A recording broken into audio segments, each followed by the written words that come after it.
हाँ तो साथियों देखिए, आज का जो टॉपिक है वो टॉपिक बड़ा ही इंपॉर्टेंट है। इस टॉपिक के बारे में अगर हम बात करते हैं तो टॉपिक का नाम है प्रकाश। और मैं आपको बता देना चाहता हूँ कि प्रकाश को इंग्लिश में कहा जाता है लाइट। और लाइट एक ऐसा टॉपिक है जो आपकी लगभग हर एग्जाम में सवाल पूछे आते हैं।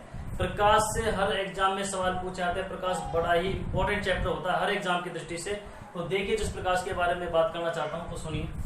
प्रकाश की अगर बात करते हैं तो प्रकाश के बारे में कह सकते हैं कि प्रकाश वह साधन है जिसकी उपस्थिति में दृष्टि संवेदना उत्पन्न होती है।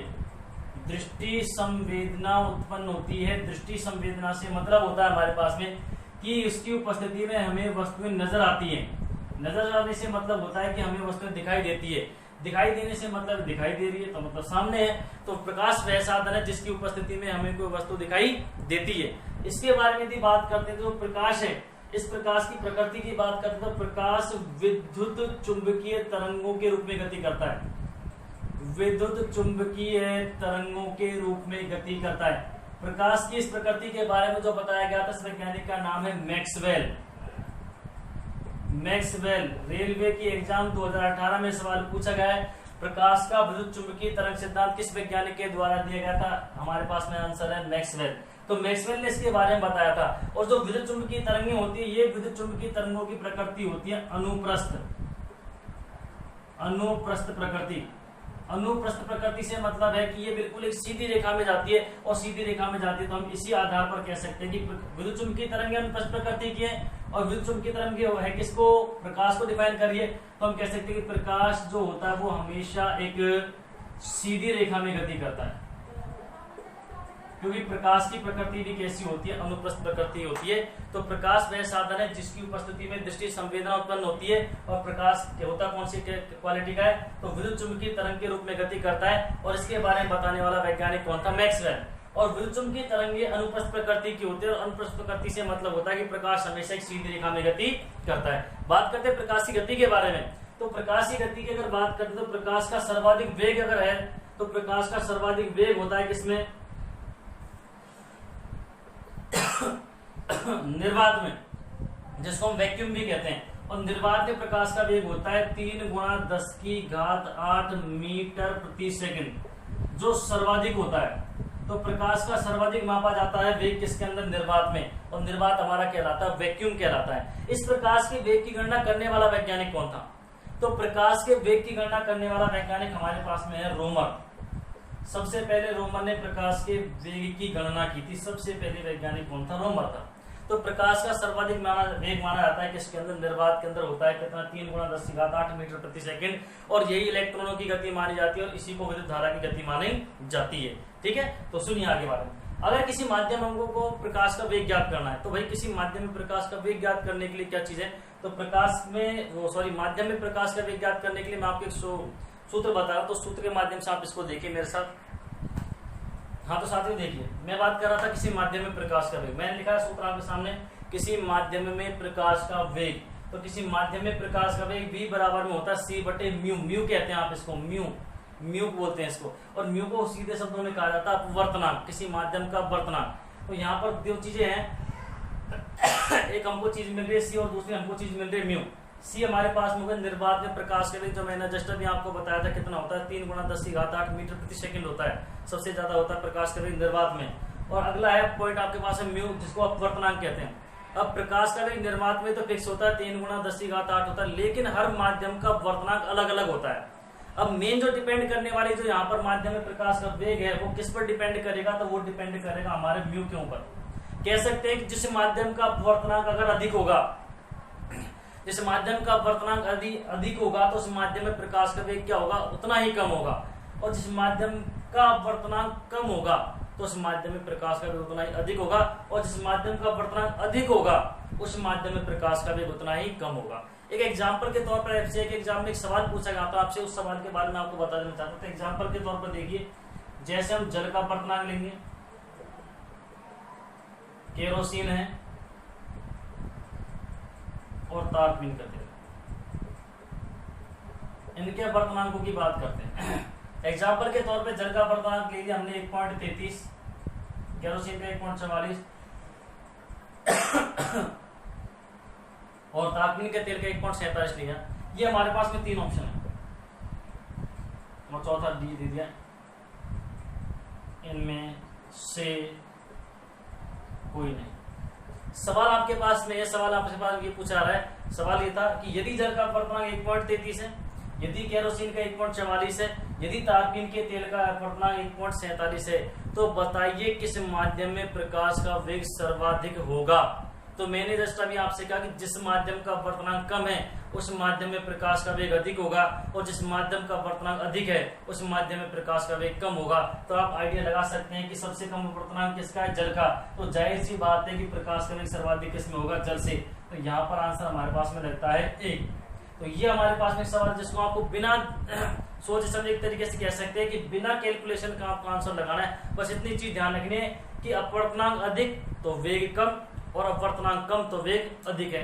नेक्स्ट हम 2 टॉपिकों के बारे में यहाँ पर बात करने वाले टॉपिक तो यही है हमारे पास में। लेकिन 2 पॉइंट्स यहाँ पर इंपॉर्टेंट है जो सबसे ज्यादा एग्जामों में पूछे आते हैं। वहां पर उस पॉइंट का नाम है, एक तो है प्रकाश का परावर्तन, और दूसरा पॉइंट हमारे पास होगा प्रकाश के अपवर्तन के बारे में। तो दोनों के देखने के लिए मेरे साथ जुड़ते रहिए, देखिए जरा आगे। हाँ तो साथियों देखिए, हम बात कर रहे थे, टॉपिक हमारे पास में है प्रकाश का परावर्तन। हेडिंग मैंने डाल दी बिल्कुल बोर्ड पर, प्रकाश का परावर्तन, reflection of light. Very important topic है यहाँ पर आपके लिए। तो देखिए जरा प्रकाश का परावर्तन क्या होता है। परावर्तन के बारे में सीधे शब्दों में परिभाषा आपको एक बार बताया था, फिर मैं बोर्ड पर प्रैक्टिकली आपको दिखा देता हूँ यहाँ पर बोर्ड पर। तो सुनिए कि जब प्रकाश की किरण किसी परावर्तक पृष्ठ से टकराकर वापस उसी माध्यम में लौट जाती है, यहाँ सही कह सकते हैं कि जब प्रकाश की किरण किसी विरल माध्यम या वायु से चलकर परावर्तक पृष्ठ से टकराकर वापस विरल माध्यम में लौट जाती है, तो यही घटना हमारी कहलाती है प्रकाश का परावर्तन कहलाती है, रिफ्लेक्शन ऑफ लाइट कहते हैं इसको। तो बोर्ड पर देखो एक बार जरा यहाँ पर कि जब प्रकाश की किरण किसी विरल माध्यम, वायु कह सकते हैं, विरल माध्यम से चलकर प्रकाश के कह सकते हैं एक तरीके से परावर्तक पृष्ठ, तो परावर्तक पृष्ठ से टकराकर वापस विरल माध्यम में लौट जाती है, तो यह घटना कहलाती है हमारे पास में क्या, प्रकाश का परावर्तन। आई किस माध्यम से, विरल माध्यम से, गई भी किस माध्यम में, विरल माध्यम में। जिस माध्यम से आई उसी में लौट गई, घटना हो गई हमारे पास में कौन सी, प्रकाश का परावर्तन हो गई। बीच में जो डिवाइड करा वो हमारे पास में अविलंब। देखिए आने वाली किरण कहलाती है आपतित किरण, दोबारा रिपीट कर रहा हूं, आने वाली किरण कहलाती है आपतित किरण और टकराकर जाने वाली किरण कहलाती है परावर्तित किरण। बीच में खड़ा हुआ है यहाँ पर अविलंब। आपतित किरण अविलंब के साथ कोण बनाता है आपतन कोण आई, परावर्तित किरण अविलंब के साथ कोण बनाती है कौन से, परावर्तन कोण आर बनाती है। अब यहाँ पर बात करते हैं प्रकाश के परावर्तन की, तो यहाँ पर 3 नियम है हमारे पास में। कितने नियमों की हम बात करने वाले, 3 नियमों के बारे में। नियम नंबर सबसे पहले 1 की बात करते हैं, तो तीनों के बारे में बात करेंगे कि आपतित किरण, देख सकते हो बोर्ड पर यहाँ पर आपतित किरण, पहला पॉइंट है आपतित किरण, दूसरी है परावर्तित किरण,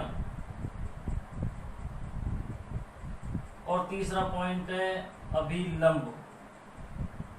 बात कर रहा हूं आपतित किरण, परावर्तित किरण और अभिलंब तीनों एक ही बिंदु पर पाए जाते हैं, जिस बिंदु को कहा जाता है अभिलंब बिंदु। कौन सा बिंदु कहते हैं प्यारे, अभिलंब बिंदु कहते हैं। तो पहला नियम कहता है कि आपतित किरण, परावर्तित किरण और अभिलंब तीनों एक ही बिंदु पर स्थित होते हैं। सेकेंड पॉइंट इसका कहता है हमारे पास में कि आपतन कोण, जो आके टकराई है उसके साथ कोण बना, उस कोण को कहा जाएगा आपतन कोण, जिसको हम आई से रिप्रेजेंट करते हैं। और दूसरा ये वाला कोण जो परावर्तन के बाद उसे बोलते हैं परावर्तन कोण।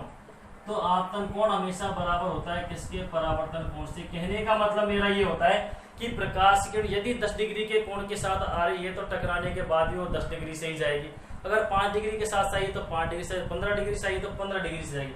और तीसरा पॉइंट हमारे पास में कहता है कि प्रकाश की किरण विरल माध्यम से चलकर विरल माध्यम में गति करती है। तो हम कह सकते हैं कि प्रकाश की किरण विरल माध्यम से विरल माध्यम में गति करती है। यहाँ पर माध्यम नहीं बदल रहा है, और माध्यम नहीं बदल रहा है तो यहाँ पर घटना कौन सी हो रही है, प्रकाश का परावर्तन। अब प्रकाश के परावर्तन से कुछ पॉइंट्स हमको ध्यान रखने, तो उन पॉइंटों को देखिए जरा मेरे साथ, तो बोर्ड पर बने रहिए।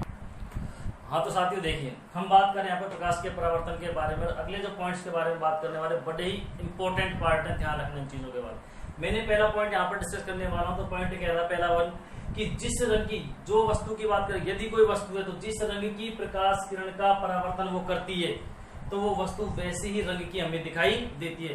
कहने का मतलब ये, जैसे कि टमाटर है, अगर टमाटर की बात करते हैं, टमाटर लाल दिखाई दे रहा है तो उसका रीजन क्या है, क्योंकि वो लाल रंग की प्रकाश किरण का परावर्तन कर रहा है। जो वस्तु जिस रंग की प्रकाश किरण का परावर्तन करती है वो वस्तु उसी रंग की दिखाई देती है। टमाटर लाल दिखाई दे रहा है, क्यों? क्योंकि टमाटर लाल रंग का परावर्तन कर रहा है। पपीता पीला इसलिए दिखाई दे रहा है क्योंकि पपीता पीले रंग का परावर्तन कर रहा है। अगर पपीता हरा दिखाई दे रहा है, इसका मतलब हम कह सकते हैं पपीता हरे रंग का परावर्तन कर रहा है। तो पहला पॉइंट यहाँ पर क्लियर कीजिए कि जो वस्तु जिस रंग की प्रकाश किरण का परावर्तन करती है वो वस्तु हमें उसी रंग की दिखाई देती है। ये पहला पॉइंट ध्यान रखना हमेशा। सेकेंड पॉइंट के बारे में आपको डिस्कस करने वाला नजर डाली बोर्ड पर, यदि कोई वस्तु सभी रंगों की प्रकाश किरण का परावर्तन करती है, नोट करो, सभी रंगों की प्रकाश किरण का परावर्तन कर रही है, तो वो वस्तु कैसी दिखाई देगी? सफेद रंग की दिखाई देगी। ध्यान दे लो, इस बोर्ड की बात करते हैं, बोर्ड बिल्कुल व्हाइट दिखाई दे रहा है, क्यों? क्योंकि ये बोर्ड जो व्हाइट है ये सभी रंगों की प्रकाश किरण का परावर्तन कर रहा है। दूध की बात करते हैं, दूध भी सभी रंगों की प्रकाश किरण का परावर्तन करता है, वो सफेद दिखाई देता है। बात करते हैं चंद्रमा की, चंद्रमा सफेद चमकीला इसलिए दिखाई देता है क्योंकि वो सभी रंगों की प्रकाश किरण का परावर्तन कर देता है। तो बात हम कर रहे हैं इसी चीज के बारे में, जो वस्तु सभी रंगों की प्रकाश किरण का परावर्तन कर देती है वो वस्तु हमें कैसी दिखाई देती है? सफेद दिखाई देती है। ध्यान रखना है विशेष। यही कारण होता है कि गर्मियों के दिनों में खासकर सफेद रंग के कपड़े पहने जाते हैं, क्योंकि सफेद रंग प्रकाश की सभी रंगों की प्रकाश किरणों का परावर्तन कर देता है। ध्यान रखना इस चीज को। 2 पॉइंट्स क्लियर हो चुके हैं। तीसरे पॉइंट के बारे में डिस्कस करते हैं। देखो जरा तीसरा पॉइंट क्या कहता है। तीसरा पॉइंट जस्ट इसका विपरीत है, जस्ट इसका उल्टा है सेकंड पॉइंट का। तो जो कहते हैं किसके बारे में कि यदि कोई वस्तु सभी रंगों की प्रकाश किरण का अवशोषण करती है, अवशोषण मतलब एब्जॉर्व करती है, तो अवशोषण करती है तो वो वस्तु हमें कैसी दिखाई देगी? वो वस्तु दिखाई देगी काले रंग की। तो सबका परावर्तन कर रही है सफेद दिखाई देगी, और सबका अगर एब्जॉर्व कर रही है सबको तो कैसी दिखाई देगी? काली रंग की दिखाई देगी। जैसे हम कह सकते हैं भैंस का काला दिखाई देना। अब भैंस काली क्यों दिखाई दे रही है? क्योंकि वो सभी रंगों की प्रकाश किरण को क्या कर रही है? अवशोषित कर रही है। तो इसी आधार पर हम कह सकते हैं कि सर्दियों के दिनों में काले रंग के कपड़े, जबकि गर्मियों के दिनों में सफेद रंग के कपड़े पहने आते हैं, क्योंकि काला रंग ऊष्मा का प्रकाश का अच्छा अवशोषक होता है, जबकि सफेद रंग ऊष्मा प्रकाश का अच्छा परावर्तक होता है। इसी बेस पर एक सवाल पूछा गया था एसएससी का, एक अच्छा सवाल है, बड़ा दिलचस्प सवाल है, सुनिए। कह सकते हैं कि एक धूप में खड़े 2 व्यक्ति हैं, एक व्यक्ति है सफेद चमड़ी वाला मतलब गोरा व्यक्ति और एक व्यक्ति है काला। तो सवाल हमसे पूछा गया कि क्या कारण है कि गर्मियों के दिनों में धूप में खड़े व्यक्तियों में सफेद चमड़ी वाले व्यक्ति की अपेक्षा काली चमड़ी वाले व्यक्ति को गर्मी अधिक लगती है, क्यों? दोबारा सुन लो, सफेद चमड़ी वाले व्यक्ति की अपेक्षा काली चमड़ी वाले व्यक्ति को गर्मी अधिक लगती है, क्यों? इसलिए हम कह सकते हैं क्योंकि काला रंग ऊष्मा का अच्छा अवशोषक होता है और सफेद रंग ऊष्मा का अच्छा परावर्तक होता है, तो इस आधार पर काले व्यक्ति को गर्मी ज्यादा लगेगी। ध्यान रखना। तो मेरे इन तीनों पॉइंटों को ध्यान रखना। यहाँ बचपन में हमने बहुत चीजें करी, जैसे हम कह सकते हैं कि जो आईने से दर्पण से हमने फोक्स मारे हैं, जो प्रकाश का परावर्तन किया है, तो वो घटना भी सब किस पर आधारित होती है? प्रकाश के परावर्तन पर। तो ध्यान रखना इस चीज के बारे में, जो भी चीजें खासकर चमकीली जो ऐसे कलर जो दिखाई दे रहे हैं, सफेद काला रंगीन, जो सब इन घटनाओं में मेनली जो बात होती है वो किसकी बात होती है? प्रकाश के परावर्तन के बारे में। तो देखो ये तो था हमारे पास में प्रकाश का परावर्तन। आप इस वीडियो को ज्यादा से ज्यादा रिपीट करके देखो तो अच्छा समझ में आएगा। नेक्स्ट जो इसी में अगला पॉइंट आने वाला है, बड़ा अच्छा पॉइंट है, वेरी वेरी इंपॉर्टेंट है, उसको हम कहते हैं प्रकाश का अपवर्तन। तो देखिए जरा बोर्ड पर मेरे साथ प्रकाश के अपवर्तन के बारे में। हाँ तो साथियों देखिए, प्रकाश का परावर्तन हो चुका था। नेक्स्ट पॉइंट जो आपके लिए है प्रकाश का अपवर्तन है। प्रकाश का अपवर्तन, रिफ्रैक्शन ऑफ लाइट कहा जाता है इसको। अपवर्तन परावर्तन में डिफरेंस क्या है वो मैं आपको बताता। परावर्तन यहाँ पर बात करते हैं, परावर्तन में तो प्रकाश की किरण विरल से विरल माध्यम में गई थी, जबकि अपवर्तन में क्या होने वाला है तो देखिए मेरे साथ। पहले मैं परिभाषा डिस्कस कर लेता हूँ आपके साथ में। क्या कहते हैं प्रकाश के अपवर्तन को? कि जब प्रकाश की किरण किसी विरल माध्यम से चलकर सघन माध्यम में, सघन माध्यम कह सकते हैं जल या कांच हो सकता है, तो जब प्रकाश की किरण किसी विरल माध्यम से चलकर सघन माध्यम में प्रवेश करती है तो प्रकाश की किरण अपने मार्ग से विचलित होकर अभिलंब की ओर झुक जाती है। तो यही घटना हमारी कहलाती है क्या? प्रकाश का अपवर्तन कहलाती है। अब इसको बोर्ड पर देखो जरा मेरे साथ में। मैंने कहा कि जब प्रकाश की किरण किसी विरल माध्यम मैंने डिस्कस किया यहाँ पर वायु या विरल माध्यम कह सकते हैं। तो जब प्रकाश की किरण किसी विरल माध्यम से चलकर सघन माध्यम के पृष्ठ से टकराकर, ये टकराई यहाँ पर, अब टकराने का अंदाज आ रही है। तो जब प्रकाश की किरण किसी विरल माध्यम से चलकर सघन माध्यम में प्रवेश करती, देखो अकॉर्डिंग तो जानी तो चाहिए कहां पर, ये बिल्कुल सीधी जानी तो बिल्कुल सीधी चाहिए प्रकाश किरण, लेकिन बिल्कुल सीधी न जाकर ये प्रकाश में अपने मार्ग से विचलित हो जाती है और विचलित होकर ये मुड़ जाती है अभिलंब की ओर। तो ये घटना कुछ इस तरीके से आती है और ये घटना हमारी कहलाती है क्या? प्रकाश का अपवर्तन। जब प्रकाश की किरण किसी विरल माध्यम से चलकर सघन माध्यम में प्रवेश करती है तो प्रकाश की किरण अपने मार्ग से विचलित होकर अविलंब की ओर झुक जाती है, तो यही घटना हमारी कहलाती है क्या? प्रकाश का अपवर्तन कहलाती है। तो साथी देखो बात कर रहे थे इसके बारे में कि जानी तो चाहिए थी ये सीधी, लेकिन सीधी नहीं जाकर कहाँ झुकती है? अवलंब की ओर। तो अवलंब की ओर झुक जाती है, तो यही घटना हमारी कहलाती है प्रकाश का अपवर्तन कहलाती है। अब इसमें क्या क्या नियम है, क्या क्या चीजें वो उसमें आपके साथ बताते हैं। देखिए, आपतित किरण अविलंब के साथ कोण बनाती है, कहलाता है आपतन कोण, और अपवर्तित किरण अविलंब के साथ कोण बनाती है, वो कहलाती है अपवर्तन कोण। कोई अपवर्तन हो चुका है, माध्यम बदल गया, घटना हो गई अपवर्तन की, तो ये किरण कहलाएगी अपवर्तित किरण। ये बीच में खड़ा है अविलंब, और ये तीनों जहां पर मिलते हैं उस बिंदु को कहा जाता है अभिलंब बिंदु। इसको हम कहते हैं अभिलंब बिंदु कहते हैं। तो जब प्रकाश की किरण किसी विरल माध्यम से चलकर सघन माध्यम में प्रवेश करती है तो प्रकाश की किरण अपने मार्ग से विचलित होकर अवलंब की ओर झुक जाती है, यही घटना हमारी क्या कहलाती है? प्रकाश का अपवर्तन कहलाती है। अब प्रकाश के अपवर्तन के हमारे पास में 3 नियम है जो बोर्ड पर मैंने लिख रखे हैं पहले, क्योंकि टाइम मैं चाहता हूँ वीडियो शॉर्ट बने, थोड़ा सा बढ़िया रहेगा, तो इसलिए मैंने पहले, क्योंकि मैं लिखूंगा तो थोड़ा टाइम ज्यादा लगता है, इसलिए देखिए जरा। नियम पहले की अगर बात करते तो पहला नियम कहता है आपतित किरण, अपवर्तित किरण और अविलंब, ये तीनों एक ही बिंदु पर होते हैं, और एक ही बिंदु पर होते हैं तो उस बिंदु को कहा जाता है विलंब बिंदु। इस बिंदु को कहते हैं विलंब बिंदु। ये होता है हमारे पास में अपवर्तन का पहला नियम। तो तीनों एक ही बिंदु पर है। दूसरे हमारे पास में कहता है कि आपतन कोण बटे अपवर्तन कोण। आपतन कोण और अपवर्तन कोण का अनुपात एक निश्चित होता है, इसको साइन आई बटे साइन आर से डिफाइन करते हैं, और ये कहलाता है म्यू। थोड़ी देर पहले मैंने बात किया था म्यू, और म्यू को कहा जाता है अपवर्तनांक। ये जो दो कोण है, इन दो कोणों का अनुपात होता है, आपतन का और अपवर्तन कोण का अनुपात होता है, तो इसको म्यू कहते हैं, अपवर्तनांक होता है। अपवर्तनांक के बारे में एक चीज और नोटिस कर लो कि अपवर्तनांक में अपवर्तनांक की कोई भी इकाई नहीं होती है, कहने का मतलब कोई भी मात्रक अपवर्तनांक का नहीं होता है, ये एक मात्रकहीन, एक विमाहीन राशि होती है, तो अपवर्तनांक होता है ये। तो अब बात करते हैं तीसरे नियम के बारे में। तो तीसरे नियम कहता है कि विरल माध्यम से सघन माध्यम, बिल्कुल ठीक है, क्योंकि अपवर्तनांक की घटना जब भी होगी तो प्रकाश किरण विरल से सघन में प्रवेश कर रही है, तो यहाँ पर 3 चीजों को नोटिस करना है। पहली तो ये कंडीशन क्लियर है कि विरल से सघन में गति कर रही है, तो यहाँ पर पहला पॉइंट आएगा कि प्रकाश की किरण अविलंब की ओर झुक जाती है, बिल्कुल राइट बात है, अविलंब की ओर झुक चुकी है। दूसरा पॉइंट कहता है तरंग दैर्घ्य घट जाती है, बिल्कुल ध्यान रखना है कि जब भी प्रकाश किरण विरल से सघन में जाएगी तरंग दैर्घ्य घट जाएगी। अगर उल्टा होगा कि सघन से विरल में जाएगी तरंग दैर्घ्य बढ़ जाएगी, यहाँ पर तरंग दैर्घ्य घट जाएगी। और नेक्स्ट पॉइंट कहता है कि प्रकाश की चाल घट जाती है, बिल्कुल राइट बात है, क्योंकि माध्यम विरल से सघन हो चुका है, तो विरल से सघन में अगर प्रकाश की किरण प्रवेश करेगी तो घटना यहाँ पर हो तो गई अपवर्तन की, और घटना के साथ में प्रकाश की चाल यहाँ पर घट जाएगी। अब मेन मुद्दा आता है हमारे पास में प्रकाश के अपवर्तन के जो एग्जाम्पल्स हैं, जो एग्जामों में आपसे सबसे ज्यादा पूछे जाते हैं, उन एग्जाम्पलों के बारे में आपके साथ में डिस्कस करते हैं। तो देखिए जरा मेरे साथ एग्जाम्पल्स। हाँ, तो साथ में देखिए बोर्ड पर एग्जाम्पल्स आपके लिए आ चुके हैं, मैंने 6-7 एग्जाम्पल्स यहाँ पर आपके लिए लिए हैं, और मैं एग्जाम्पल में आपको बताऊंगा। तो पहला मेरा एग्जाम्पल आपके पास में ये एक पात्र है, जल के मैंने 3 पात्र बताए, तीनों क्वेश्चन बड़े लाजवाब, बड़े शानदार है। तो सुनिए, पहला पॉइंट कहता है कि जल के पात्र की अगर बात करते हैं, पहला एग्जांपल कहता है कि जल के पात्र में खड़ी पेंसिल का तिरछा दिखाई देना, बिल्कुल सही एग्जांपल है कि जल के पात्र में खड़ी पेंसिल का तिरछा दिखाई देना आधारित होता है, तो किस पर आधारित होता है? प्रकाश के परावर्तन पर। कोई पेंसिल है, कोई छड़ है, ये कैसी दिखाई देती है? तिरछी दिखाई देती है हमेशा।